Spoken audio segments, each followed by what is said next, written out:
sebelum mulai pembelajaran, baiknya kita berdoa dulu. Kelas mau berdoa. Sebelum kita mulai pembelajaran, kita berdoa akan beribadah. Terima kasih. Oke, sebelum mulai pembelajaran hari ini, Ibu mau kita melakukan speaking. Speakingnya cukup simpel. Ini melatih kalian fokus dalam belajar. Ketika Ibu bilang angka 1, kalian satu.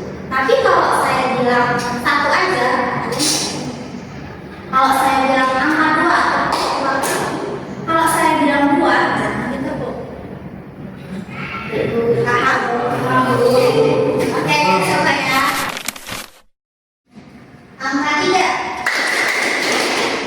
angka 2, 4, angka 4, 1. Oke, sudah cukup.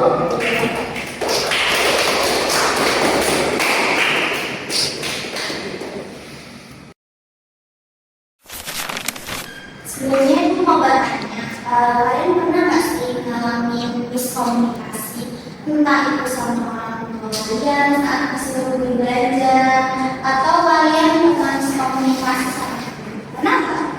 Pernah. Coba kita kasih contoh pengalaman kamu. Mungkin pengalaman belajar dulu, aku pernah disuruh untuk membeli gula sama minyak ke warung, tapi aku malah membeli jajan semua. Terus yang lain, coba pengalamannya. Bapak pernah mengambil foto membeli kopi di warung, tapi aku pernah beli es krim. Berarti sama ya. Ada yang bisa jelasin nggak kalau itu bisa hujan? Saya kurang fokus. Ada lagi? Bercatat dia benar. Kalau kamu catat pesan kamu pas ketemu di warung kamu dulu itu. Oke.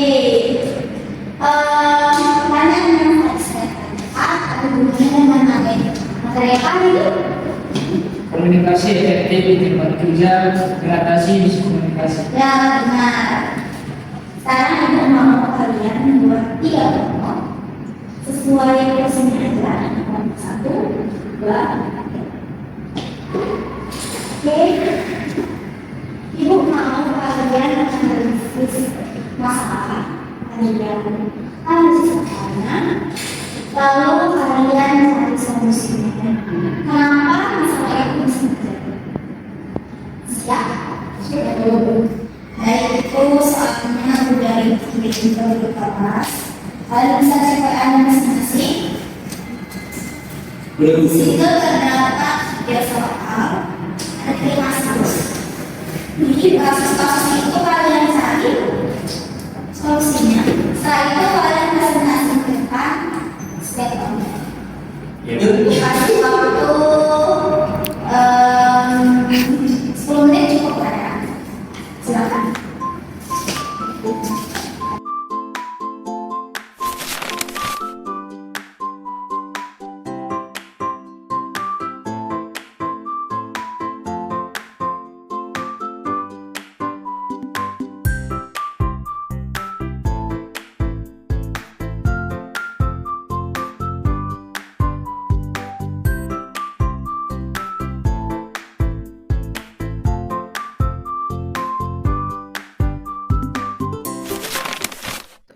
Oke, waktunya sudah habis.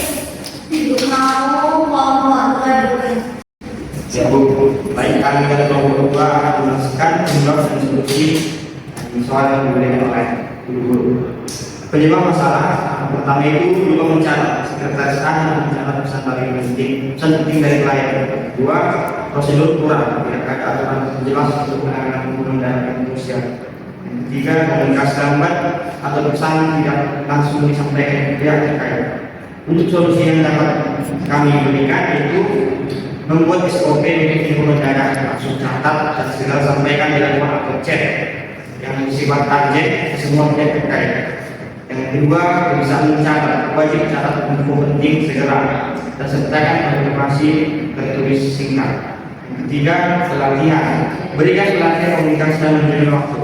Dan yang terakhir, lakukan diskusi internal untuk belajar dari kesalahan peningkatan proses. Baik, hanya itu yang dapat kami sampaikan. Terima kasih. Baik, silakan yang menjawab, yang akan dijawab oleh teman saya. Ya, di sini saya menjawab tentang diskusi. Jadi pertama diskusi tidak jelas, situasi seperti itu dan tidak ada yang cukup. Itu pertama penyebab masalahnya. Instruksi tidak jelas, bisa buru-buru tidak detail. Yang kedua, sanksi seperti itu menjalani apa maksud kerja kehidupan dari kebiasaan.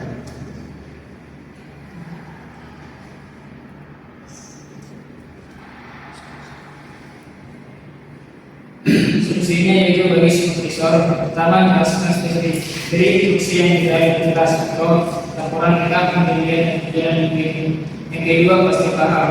Tanya apakah sudah jelas atau minta mengulang pemahamannya. Yang ketiga adalah pertanyaan.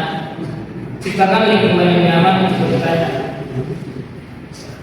Saya penjelasan dari saya kasih kepada Mungkin itulah dari informasi. Jika ada salah satu lain terima kasih. Selamat pagi, kami dari kelompok 3 karena misalnya belum mengimplementasikan hasil diskusi kami. Untuk kasus ini yaitu kesalahan terjadi kami saat tidak melakukan konfirmasi ulang terhadap dari kesalahan dari bank yang dilakukan. Akibatnya, staf telah menafsirkan dokumen yang diminta oleh bank. Tidak adanya prosedur standar dan komunikasi kesalahan sebelum pengiriman juga belum besar risiko kesalahan. Nah, kami juga mencari solusinya. Kami bacakan oleh pemirsa. Solusinya adalah 1. Prosedur konfirmasi pesanan yang terketat. Artinya, wajib melakukan konfirmasi ulang setiap pesanan melalui telepon atau pesanan tertulis, WhatsApp atau email. Staf hanya boleh memproses pengiriman setelah ada persetujuan akhir dari pelanggan. Yang kedua adalah formulir atau catatan pemesanan yang jelas. Artinya, gunakan formulir pemesanan standar yang mencantumkan jumlah, ukuran, dan tanggal pengiriman. Simpan bukti komunikasi atau chat atau screenshot atau rekaman panggilan dengan baku. Dan yang ketiga, pelatihan staf. Artinya, berikan pelatihan kepada staf mengenai pentingnya konfirmasi pesanan dan komunikasi yang jelas. Selanjutnya dijelaskan oleh pemirsa. Solusi yang keempat yaitu evaluasi dan sanksi internal. Di mana jika terjadi kesalahan, lakukan evaluasi dan teguran agar tidak terulang. Beri penghargaan bagi staf yang konsisten tepat dalam menangani pesan. Yang kelima yaitu penyelesaian cepat untuk pelanggan. Di mana di sini kirim ulang pesanan yang benar secepat mungkin tanpa biaya tambahan. Tambahkan bonus kecil, misalnya 1 produk gratis atau voucher diskon sebagai permintaan maaf atas tidak dimarahi. Saya kembalikan kepada Bunda lagi.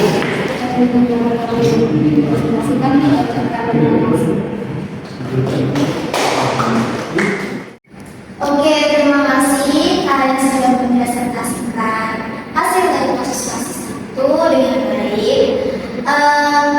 Intinya adalah miskomunikasi bisa terjadi karena hal-hal yang sederhana seperti lupa mencatat, tidak membaca email, atau memberikan instruksi yang tidak jelas. Namun akibatnya itu bisa fatal, mulai dari pekerjaan yang tertunda, klien yang kecewa, hingga kerugian-kerugian dari perusahaan. Oleh karena itu, dalam dunia kerja kalian harus membiasakan diri untuk selalu mencatat informasi saat menerima laporan atau pesan-pesan.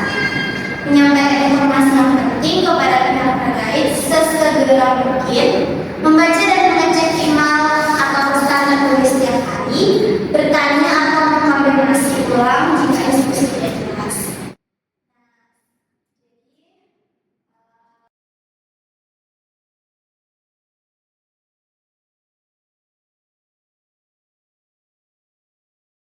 Oke, materi hari ini adalah komunikasi yang efektif dalam kerja. Membatasi komunikasi. Nah, dalam komunikasi itu ada dasar-dasar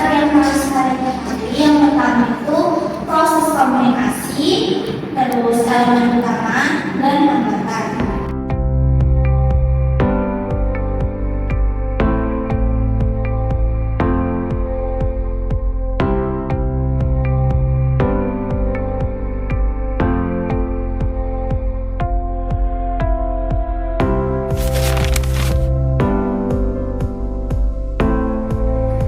Oke, dari yang sudah dijelaskan, coba kalian simpulkan dari yang tadi kita sudah diskusi bareng, masalah-masalah itu, terus juga dari materi yang udah bisa mereka barusan.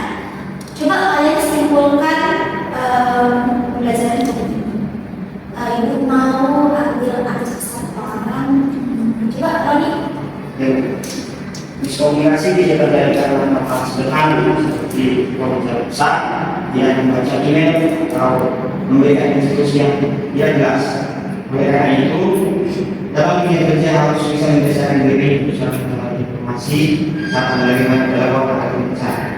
Berkomunikasi dengan bahasa yang sopan dan jelas dan mengonfirmasi ulang informasi yang tidak jelas akan membangun kepercayaan dan menjaga kelancaran kerja tim.